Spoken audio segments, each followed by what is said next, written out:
Good evening. I am Gary Jordan with NASA Communications. This is Mission Control Houston, and thank you for joining us live for our coverage of Northrop Grumman's CRS-19 cargo resupply mission to the International Space Station, bringing 8,200 pounds of science and supplies to the orbiting laboratory to restock it for future science and operations. It's a beautiful day for launch over at Wallops Flight Facility. You're looking at a live view of the launch pad. That's Pad 0A at the Mid-Atlantic Regional Spaceport out at Wallops Island in Virginia. Beautiful day, 73 degrees Fahrenheit and sunny. We're looking at launch shortly before sunset over at Wallops Island, tracking down to a T0 at 7:31 p.m. Central Time, 8:31 p.m. Eastern Time. Thanks to all who are tuning into our live coverage this evening from coast to coast. Special shout out to those at the International Space Station Research and Development Conference. For those who are out there, it is thanks to you and your contributions towards science and the relationships that have been built at that conference to bring science on this mission and future missions. Looking forward to all of the collaborations that are made this year for some of the science that we can see in the future. Thanks for joining us. Again, the time of liftoff is 8:31 p.m. and 14 seconds Eastern Time. Everything on track, still tracking a 20% probability of violation. That's 80% go. Weather looks good, and the range looks good for a launch this evening. That 8:31 p.m. Eastern Time is the opening of a 5-minute launch window.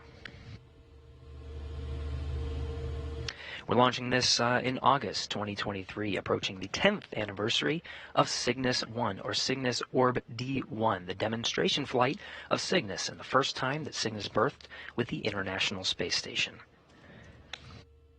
That spacecraft was named after NASA astronaut George David Low. This spacecraft, CRS-19, is named the SS Laurel Clark. Northrop Grumman is proud to name the NG-19 spacecraft in remembrance and celebration of the NASA astronaut. It is a company tradition to do so. Dr. Clark was an accomplished undersea medical officer and naval flight surgeon prior to her NASA career. During her first and only space flight, CST-107, Dr. Clark and the rest of the crew aboard the Space Shuttle Columbia tragically lost their lives on February 1st, 2003, when the shuttle did not survive re-entry into Earth's atmosphere. Dr. Laurel Clark is remembered by the teams that are supporting this mission from coast to coast. There are 3 operations centers that are watching over the mission today here in Mission Control Houston. The International Space Station Flight Control Room, the destination of the Cygnus, once it separates from the Antares vehicle off of Pad 0A and makes its journey into orbit. We're watching and following along every step of the way. And of course, at the bottom of the screen there, you can see the 2 control centers that are looking after the vehicle you see on the pad at the Wallops Range Control Center. They're watching over the launch of Antares from Pad 0A over at the Mid-Atlantic Regional Spaceport. And then, of course, Northrop Grumman's Mission Operations Center in Dulles, Virginia, once Antares delivers Cygnus and the 8,200 pounds of cargo, including science and supplies, into orbit. It's a 9-minute ascent that Antares will take Cygnus into orbit. It'll be the folks you see there on the bottom left taking control of the vehicle through the flight to the International Space Station. And then enabling our ME1, ME2, TBC, and EHA buses. All agencies currently reporting green.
You're looking at the Antares rocket. On top of that is the Cygnus vehicle, CRS-19, delivering 8,200 pounds of cargo.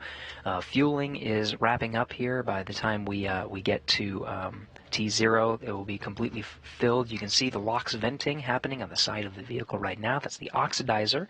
Antares uses RP1 kerosene propellant and the liquid oxygen oxidizer on the first stage. The second stage is a solid rocket motor. So that venting is part of the fueling process, and we'll continue to see that venting, the billowing of the cloudy smoke there on the side of the vehicle throughout the duration of the countdown to T0. Again, we're going down to 8:31 p.m. We're watching all of this from the International Space Station Flight Control Room. You can see it on the center of our screen. We're following along every step of the way, and we will continue to do so throughout the flight of Antares and the flight of Cygnus to the International Space Station. For launch, the teams here in the International Space Station Flight Control Room are led by Flight Director Marcos Flores. During the Orbit 3 shift, Marcos has the responsibility of the International Space Station and overseeing all the operations on board while the crew is in a sleep period. No Capcom today. If the crew needs anything during their sleep period, it'll be Marcos answering the call. The visiting vehicle officer is Ray Bijanes. It is his job here in Mission Control Houston to communicate with the teams that you saw earlier in Dulles, Virginia, the Northrop Grumman teams, and be working with them every step of the way to make sure Cygnus is making its incremental steps to rendezvous with the International Space Station for an on-time launch today. We're looking at a Friday morning rendezvous and berthing to the International Space Station. Ray will be watching the operations here for this leg of the trip. LC Prop 2 in work. Now, currently in a sleep period, though they may be waking up. It's midnight GMT aboard the International Space Station, but they could be tuning into this coverage. It is their sleep period, though, so they may be getting some well-deserved rest for the operations to capture and berth the Cygnus to the space station on Friday. From left to right, we have Frank Rubio, NASA astronaut, Dmitry Petelin of Roscosmos, Sultan Al-Nayati of the United Arab Emirates. We have Woody Hoberg there in the center frame, NASA astronaut. Right to his right is NASA astronaut Steve Bowen. Andrei Fedyaev is the Roscosmos cosmonaut to the right of Steve Bowen. And then rounding out the crew, the International Space Station's commander, Sergei Prokopyev.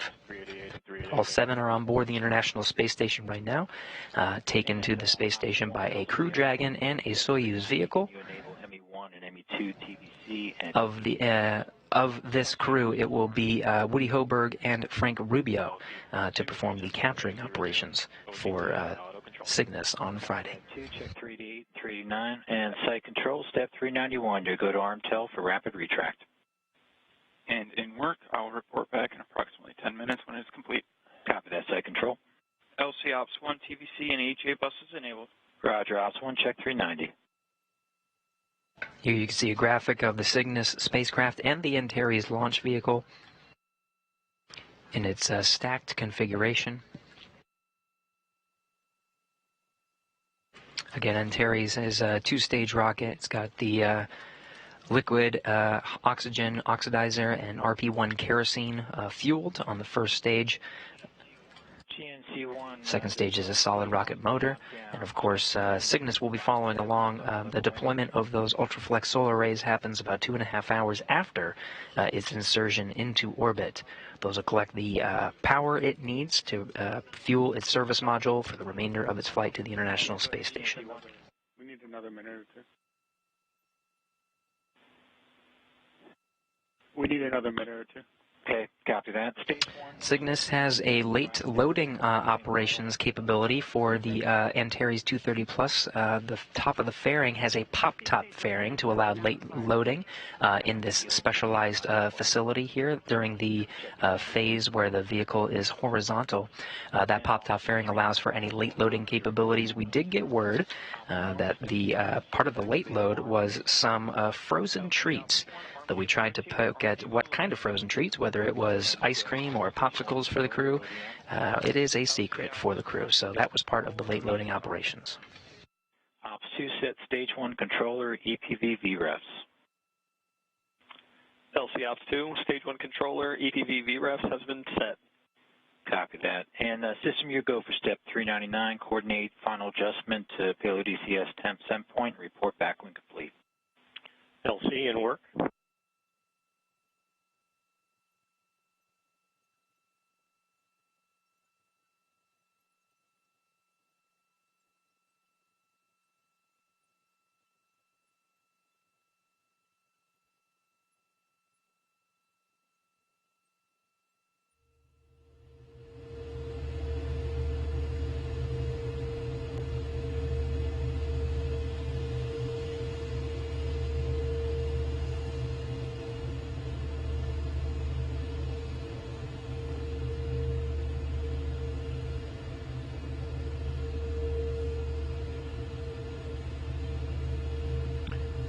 ALC system, countdown 1.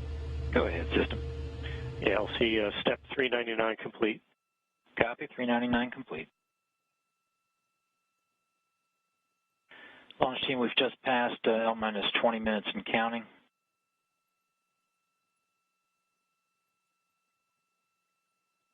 Okay, you're hearing the countdown net over at Wallops Island from the Wallops Range Control Center, going through the methodic milestones. We're 20 minutes away from launch. Everything's looking good as the vehicle transitions to internal power.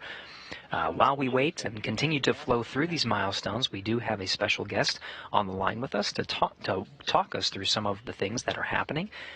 First, we have Christina Halona, Antares Systems Engineering Program Manager at Northrop Grumman. Christina, do we have you? Hi, Gary. Yes, you do have me. Thank you. I'm excited to be here, and many thanks to everyone joining us today to see a successful Antares launch and Cygnus mission to the International Space Station.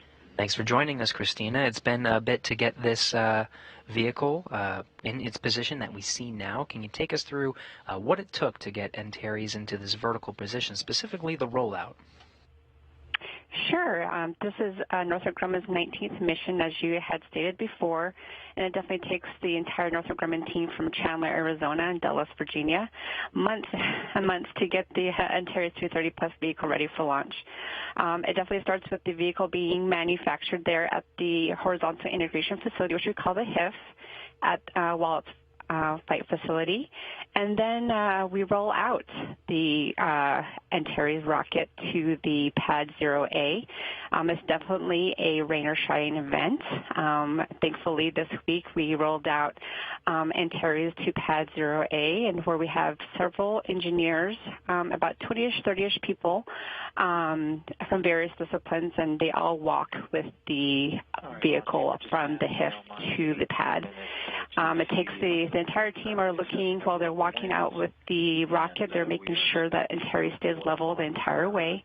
We have a requirement where we have to stay within a 1 degree side-to-side requirement the entire rollout, and the whole process takes about 2 hours for Antares to make the trip from the HIF to the pad. And that's all due to the slow pace of the vehicle taking the vehicle on the truck, and we go a staggering 2 miles per hour. So as you can tell, it's 2 miles per hour is pretty slow. So, but we want to make sure we get it to the pad safely, and once it's there, we undergo some more testing on the vehicle, and then it's eventually loaded and then prepped for launch. And it certainly did look like a beautiful day. You got really lucky with the rollout there. Awesome to see some of that footage. You know, this is not the first time you've done this, as you mentioned. It's been a while. You're coming up on 10 years since Cygnus's demo mission to the ISS, and more than 10 years since Antares' maiden flight on April 21st, 2013. When you look back at all that's been accomplished over these 10 years, what sticks out to you? You have 16 successful flights. You've been upgrading the Antares incrementally over these years. What really sticks out to you as you reflect on these past 10 years? The one thing that Northrop Grumman is very happy to share is that Antares has carried approximately 130,000 pounds of cargo to the International Space Station, and our Cygnus spacecrafts in total have hauled away about 91,000 pounds of waste. So, like you said, over the years we've expanded the capabilities of Antares and Cygnus to increase our cargo capabilities. We perform late loads. We also offer reboost services and perform various secondary missions as well. So here at Northrop Grumman, we definitely understand the importance that the resupply missions are not only to NASA, but their astronauts and the critical research that we've done aboard the ISS. You know, there's been so much, advances of technology that have come from their research in space, and we're definitely honored to be a part of it and excited for all the missions to come, and this one for today, for sure. Very good, and we're hearing some of the milestones in the background. The countdown is continuing. Cygnus's transition to launch mode. We're getting ready to send CRS-19 to the International Space Station, named the SS Laurel Clark. I wonder if this Cygnus, this vehicle, this mission, and the name have any personal significance to you, something that you tie very closely to this specific mission. Hi, Gary. Yes, actually, I was an undergraduate student at Arizona State University when Dr. Laurel Clark was picked to be an astronaut, and, you know, being a Navajo woman and studying aerospace engineering, along with countless other STEM, you know, women around the world who were wanting to pursue their engineering degrees, it was, you know, it was Laurel. You know, she was an astronaut, she was a medical doctor, a U.S. Navy captain, a space shuttle mission specialist, and the thing that was very special to me is that she was also a fellow astronaut Group 16 classmate of one of my mentors, who is a retired astronaut, Dr. John Harrington of the Chickasaw Nation, who was the first Native American in space. So she really had a tight bond with her entire class, and just knowing that cousin really stuck out to me. And, you know, it's her incredible accomplished career and passion for the research in space that helped me cement my work in the aerospace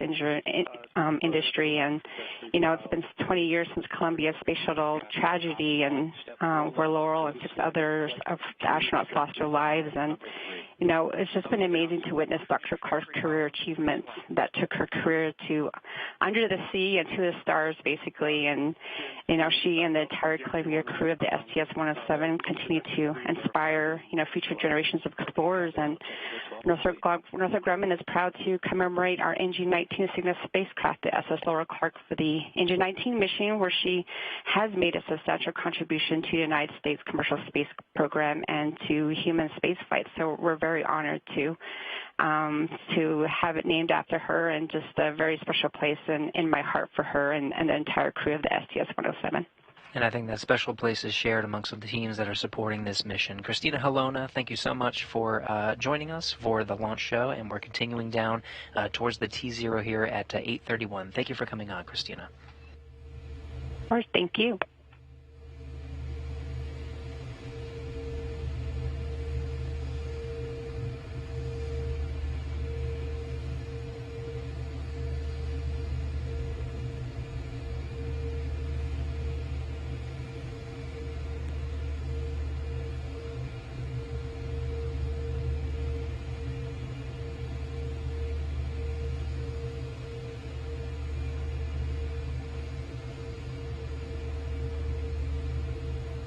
And as mentioned, as we were talking with Christina, the milestones for counting this mission down to T0 have been moving along. Okay, Launch Team LC, we're coming up on our poll to proceed with final countdown. This is step 414. GSO? GSO is go. RSO? RSO's go. TD? TD's go. Prop lead? Prop lead's go. Stage 1. Stage 1 is go. MES1? MES1 is go. GCE? GCE is go. ACE? ACE is go. Mars? Mars is go. CMD? CMD go. LD? LD is go. NG? Northrop Grumman is proud to honor accomplished NASA astronaut, medical doctor, U.S. Navy captain, and space shuttle mission specialist Dr. Laurel Clark. Laurel was a passionate contributor to the space program, improving our understanding of spaceflight effects on the human body. Her crew's successful completion of 80 experiments on the STS-107 mission advanced the bioscience knowledge of plant growth in space. A proud and dedicated wife and mother, Laurel spent most of her free time during the mission conversing with her family. But when she did get time to look out, she described it as glorious. It is therefore an honor to return her legacy to space to once again enjoy the view as the SS Laurel Clark and Northrop Grumman are go for launch. Copy that. We are go to proceed with final countdown. Check step 414. Godspeed, Patrick James.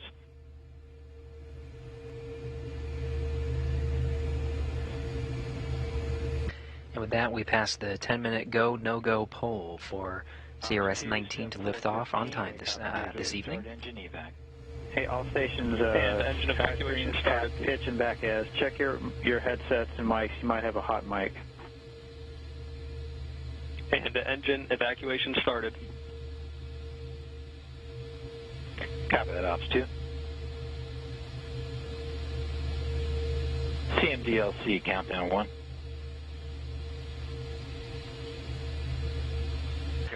So in the final 10 minutes of this countdown, we'll be following along through the milestones to get Antares prepared for launch. Some of the ones coming up to listen out for, in particular, at T-minus 5, Antares switches to internal power. Cygnus at this time is switched to its launch mode. At T-minus 3 minutes 30 seconds, there's an auto-sequence handoff to terminal count. Computers, at this point, will take over for the final steps through launch. And at T-minus 40 seconds, the tanks are pressurized for engine ignition. At T0, we're tracking down to 8:31 and 14 seconds p.m. Eastern Time. LC, MES-1, vacuum verified in the fuel circuits. Okay, MES-1, I copy that. We'll check 416 complete.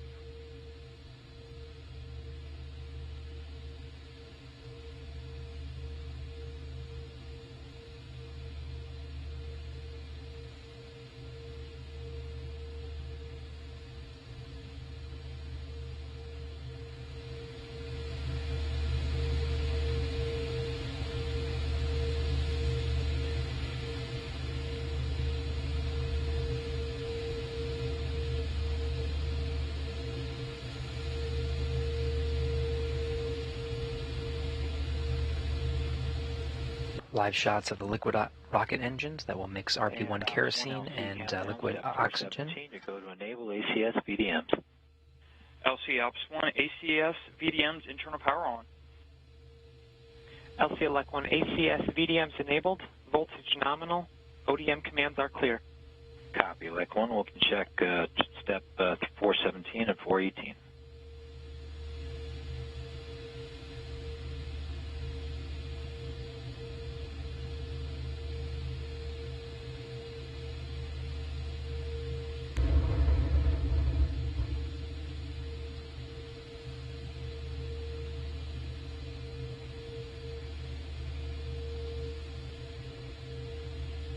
A little bit about what to expect for Antares ascent. It's a two-stage rocket, so the liquid oxygen or the liquid propellant will burn on the first stage for approximately 3 minutes 18 seconds until main engine cutoff, and then enter into a coast stage with first stage separation about 3 minutes 24 seconds and fairing separation at 3 minutes 54 seconds.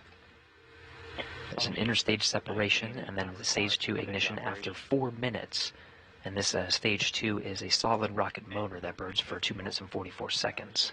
After another coast period, the spacecraft will separate from the second stage shortly after 9 minutes to insert Cygnus into orbit.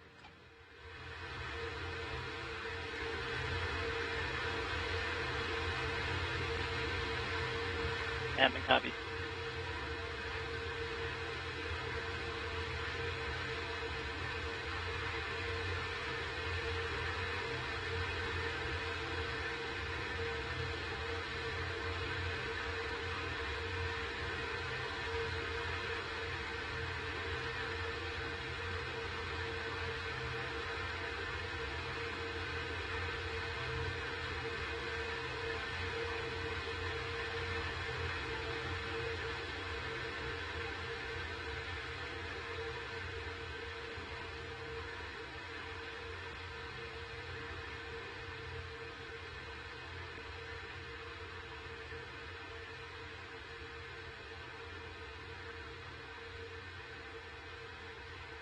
LC top, maybe up to 421, VTSO activation verified. Copy that. Check 421. Ops 2, initialize ground ordnance power supplies. Ground ordnance power supplies initialized. LC Elect 1, ground ordnance power supplies are nominal. Copy that. Elect 1, check 422 and 423.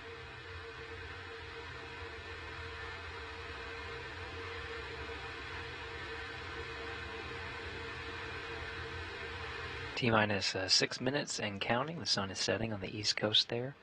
Antares and Cygnus illuminated by the floodlights on the launch pad. That's pad 0A at the Mid-Atlantic Regional Spaceport. Initiated. Time 002503. Copy that. Check 425 complete.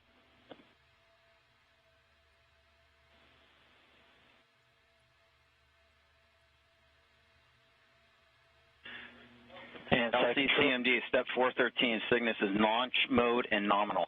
Copy that, CMD. Site control, can I get a call on 424? You can, LC. I can confirm at ECS transfer to GN2. Copy that. Check 424 complete. 5 minutes, 15 seconds. Cygnus, inside the fairing that you see at the top of the rocket there, behind the American flag, is configured for launch.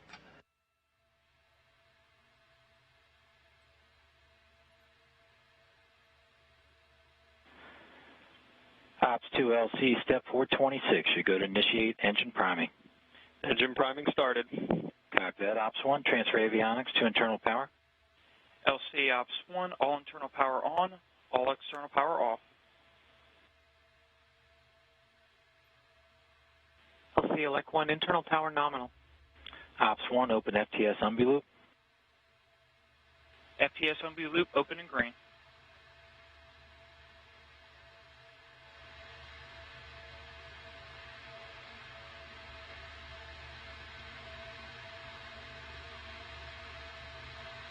FTLU and STS receiver indications are nominal. Ops 1, you go to send all arm command. LC Ops 1, all arm command sent. LC elect 1, safe and arms and ODMs are all armed. NASA TD, report range status. Range is green.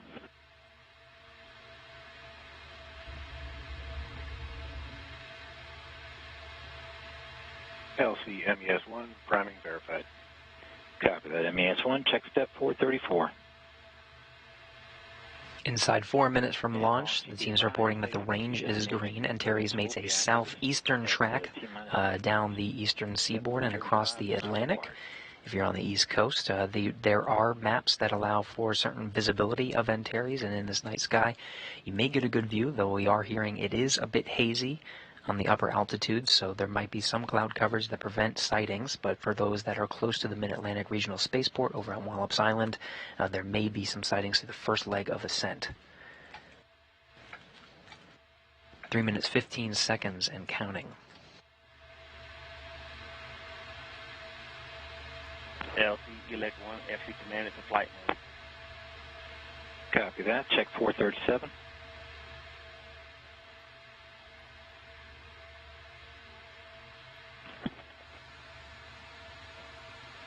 Elect 1 to LC, auto sequence startup. Copy, elect 1. Be advised you're coming in faint. ODM bus voltages and currents are nominal.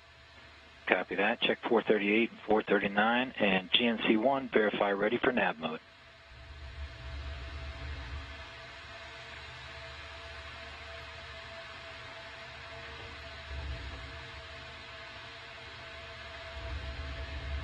LC GMC1, ready for nav.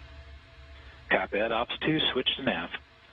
LC Ops 2 switched to nav. Check 441.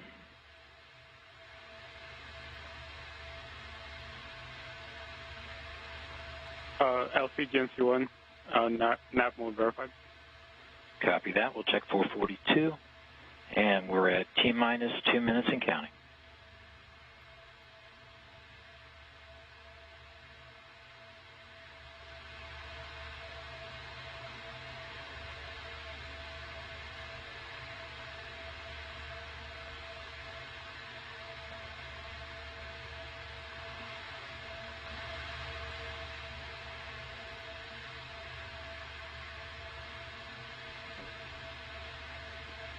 T-minus 1 minute, 30 seconds.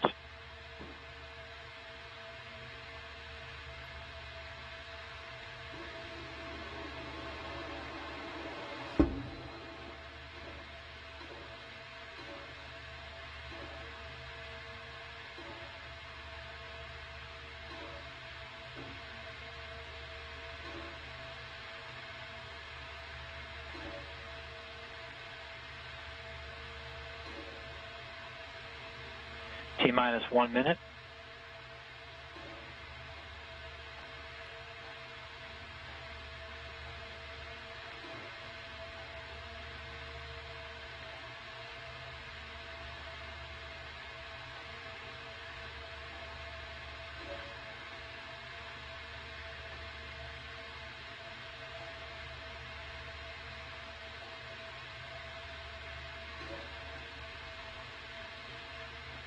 T-minus 30 seconds.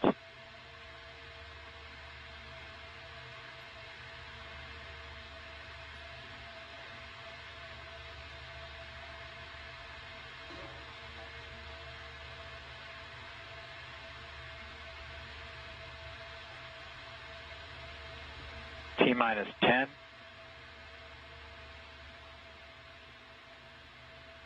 5, 4, 3, 2, 1.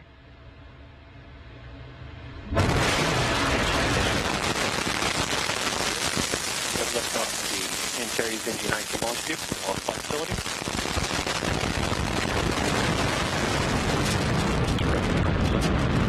Antares taking Northrop Grumman's commercial resupply mission 19 into orbit to the International Space Station.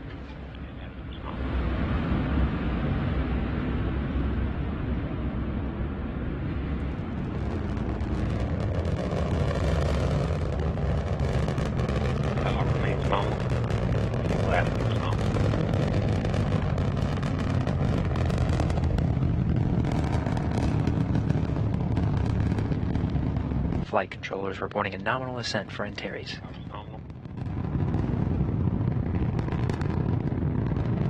Attitude nominal. Pressurization is nominal. Engines remain at 100% thrust and steady.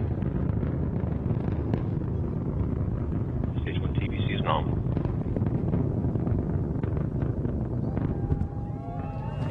Attitude nominal. Vehicle attitude remains nominal. Power is nominal. Vehicle passing through max Q. Vehicle now passing through max Q. Max Q is the maximum dynamic pressure experienced on Antares. Remains nominal.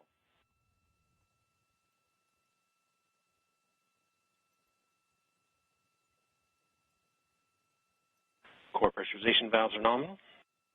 Engines remain nominal and steady. LCA, your go. Godspeed, Antares. Thank you, LCA.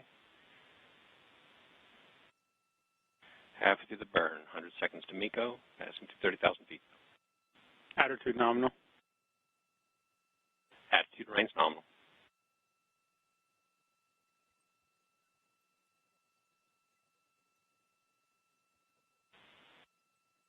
Engine remains nominal, steady at 100%.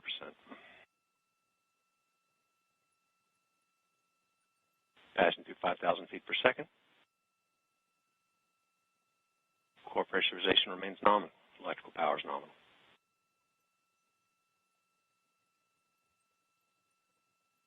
TVC remains nominal. Engines remain nominal. Electrical power is nominal.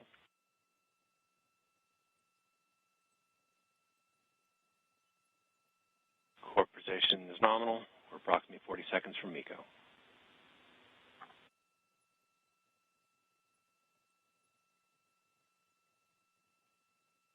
Slow throttle down has begun. Attitude nominal. TVC preset down slow has started. Attitude remains nominal. 3 minutes into the flight of Antares, we got about 15 seconds until main engine cutoff. Rapid throttle down, steady at 55% thrust.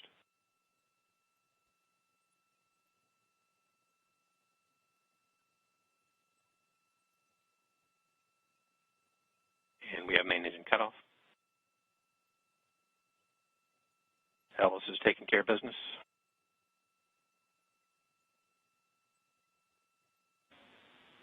We have stage separation. Switching to animation with confirmed stage separation as we lose Antares into the clouds on this hazy evening. Enabled. ACS is enabled. Stage 2 ignition time expected at mission time 2:46. Stage 1 ignition expected in approximately stage 2 ignition expected in approximately 10 seconds. Fairing is separated. Antares currently in a coast phase. Stage 2 ignition and TVC battery is nominal. Second stage solid rocket motor has ignited. Power remains nominal. The stage will burn for 2 minutes and 44 seconds. The Caster 30XL will burn for approximately 2.5 minutes.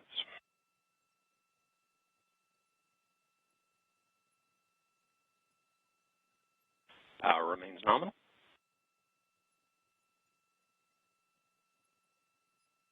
Stage 2 TVC is nominal. Flight controllers reporting good performance on the second stage. Power remains nominal.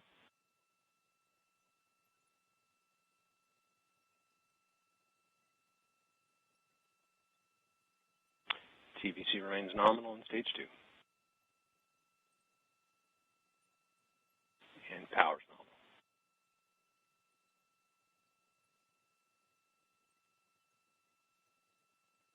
We are approximately 100 seconds from stage 2 burnout. Attitude still nominal. Attitude remains nominal. TVC is performing nominally.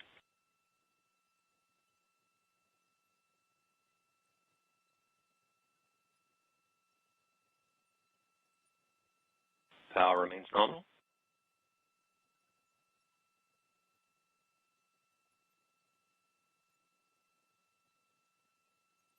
Stage 2 TVC remains nominal.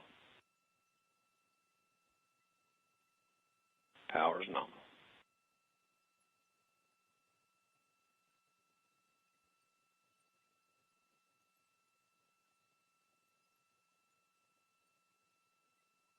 TVC remains nominal. 50 seconds to stage 2 burnout.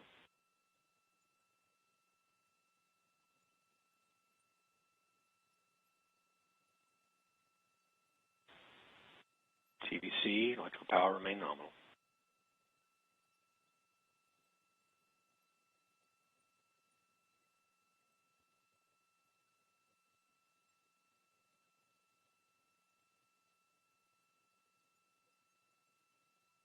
TVC and power remain nominal. We're beginning to see tail off in motor pressure, and we have stage 2 burnout.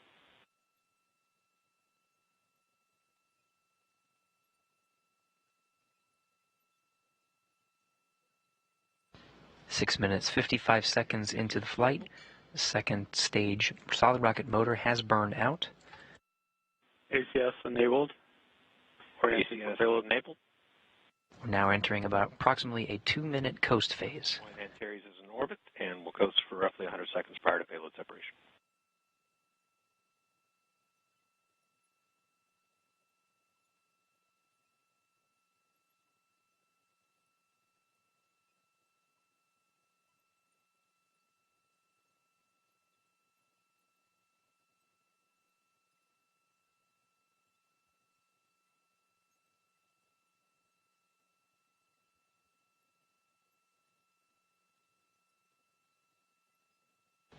Seven minutes, 45 seconds into the flight of Antares. After spacecraft separation, it will take approximately 2 hours, 30 minutes until the solar arrays are unfurled to start collecting power for the Cygnus vehicle. Shortly after spacecraft separation, we'll have a representative from the International Space Station program online to provide some comments on the flight of Antares and some comments on Cygnus's journey to the International Space Station. We'll plan to wrap our coverage shortly after orbital insertion, but please stay tuned for updates online on the solar array unfurl.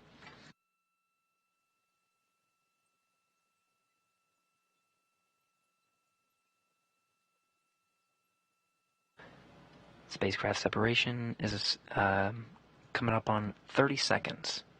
Power remains nominal. Vehicle continues to coast prior to payload separation.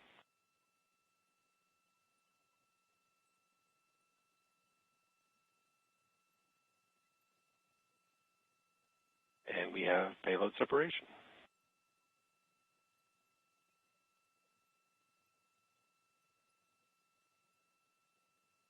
And the flight control teams confirm the visuals you're seeing here on the animation. Cygnus has separated from the Antares second stage, flying free and beginning its journey to the International Space Station.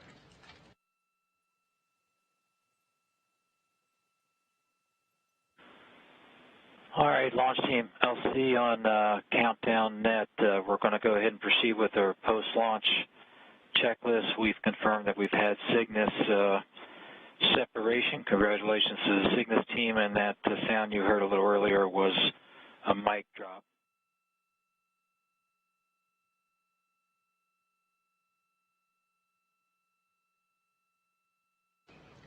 You're getting a live view of the Wallops Range Control Center. This is the team that was overseeing the launch of Antares from Pad 0A over at the Mid-Atlantic Regional Spaceport. You can actually see in the back row there, International Space Station Program Manager Joel Montalbano, the pink shirt with the red tie, congratulating the teams and overseeing a successful launch of 8,200 pounds of cargo to the International Space Station. Meanwhile, in Dulles, Virginia, the journey has just started for the Flight Control team over in the Mission Operations Center there. They'll be overseeing Cygnus' journey to the International Space Station over the next few days.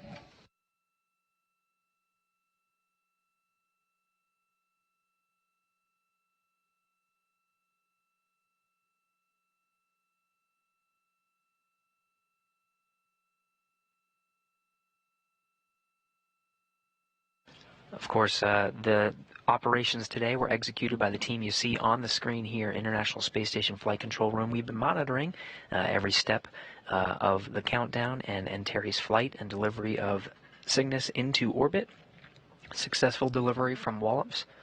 Thanks to the Wallops Range Control Center team there, all shaking hands and congratulating each other. And of course, Northrop Grumman Mission Operations Center. They'll be overseeing Cygnus' flight, as well as us here in the International Space Station Flight Control Room to ensure a safe journey over the next couple of days until Friday morning when Cygnus arrives at the International Space Station and is captured by the station's robotic arm.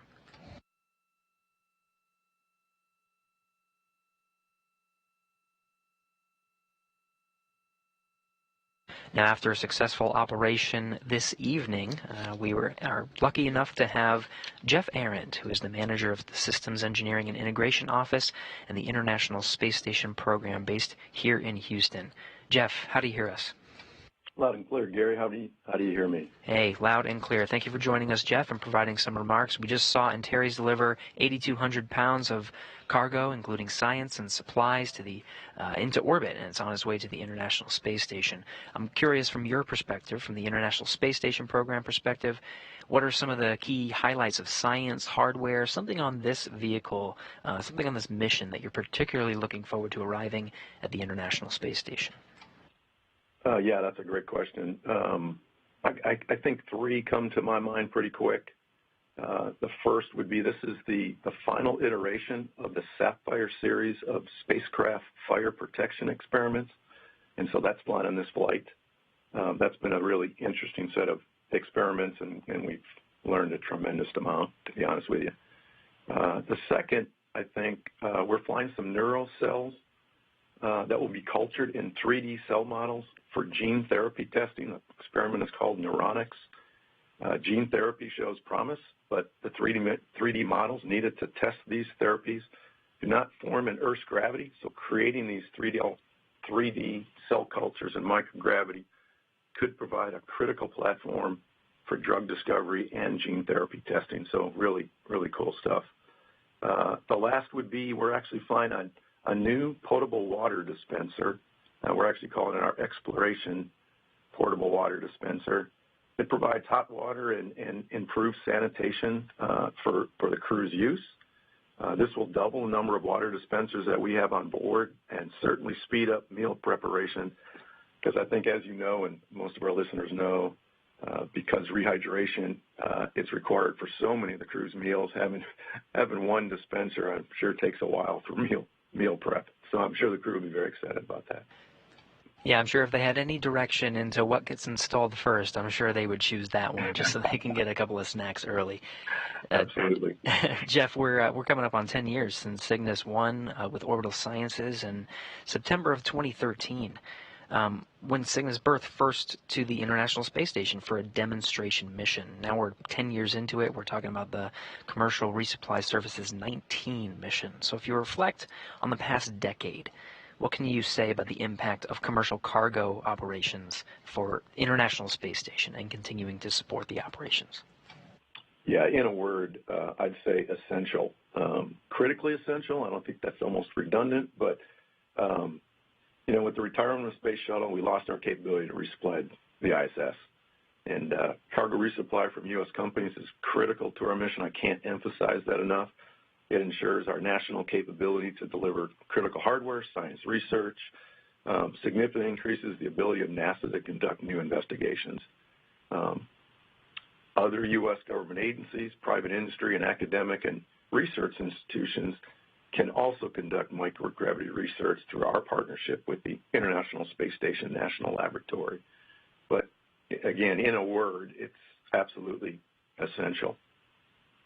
It's essential for the operations and continuing operations. I think for this particular mission, there's also a sentimental value to it. And as you know, Cygnus spacecraft get named after significant contributors to human spaceflight. And this one is named after Laurel Clark, who tragically lost her life aboard Space Shuttle Columbia in 2003. And it can be a reminder of the risks of human spaceflight and the work that has been done over the past 20 years to continuously improve mission safety and assurance.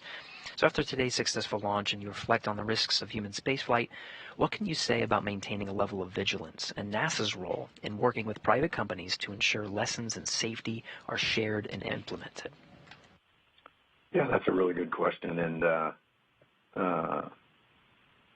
you know, my hat's off to Laurel and her entire crew. And you know, we'll never forget those guys. You know, focusing on the fact that safety is a top priority at NASA and the lessons learned are deeply embedded in our culture. We share our lessons learned with the younger generations as they enter the workforce, and we work collaboratively with our commercial partners to ensure the lessons are passed on and openly shared and implemented to ensure our future success in human spaceflight. The other thing I'd add is, following the Columbia accident, NASA formalized an additional level of diligence by defining institutional technical authorities for safety, engineering, and crew health. These senior engineers and doctors work to ensure all concerns are heard and work to resolution not only for NASA hardware, but in an ever-expanded role to ensure our lessons learned are shared with both our commercial and international partners. You know, what we do is not easy, and yeah, you just got to keep your nose down. Powerful words, Jeff, and I think it's a testament to the success of this launch. It makes it looks easy that we just lift off the pad and go into orbit, but certainly a lot of work was put into it. Jeff Aaron, thank you so much for joining us for today's coverage and providing these remarks. Appreciate you coming on. Yeah, thanks so much, Gary. Appreciate it. That was Jeff Aaron, Manager of Systems Engineering and Integration Office at the International Space Station Program. With that, we will begin concluding our coverage for today's launch. Again, Cygnus is in orbit after a successful orbital insertion by the Antares launch vehicle, and it will make its journey to the International Space Station, rendezvousing Friday for a capture and berthing. You can tune into our coverage then. On Friday morning, we'll begin our coverage at 4:30 a.m. Eastern Time. We're expecting the capture by the robotic arm controlled by Woody Hoberg, the prime robotic arm operator, and backed up by Frank Rubio at 5:55 a.m. Eastern Time, 4:55 a.m. Central Time on Friday, August 4th.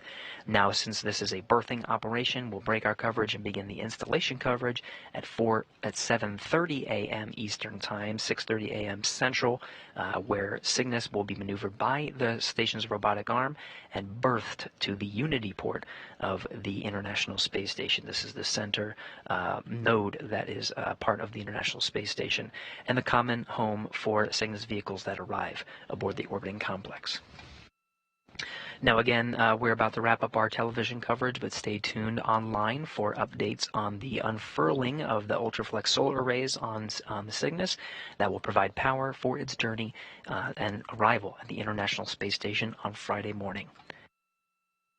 Now, that will wrap up our coverage here in Mission Control Houston. Thank you for joining us.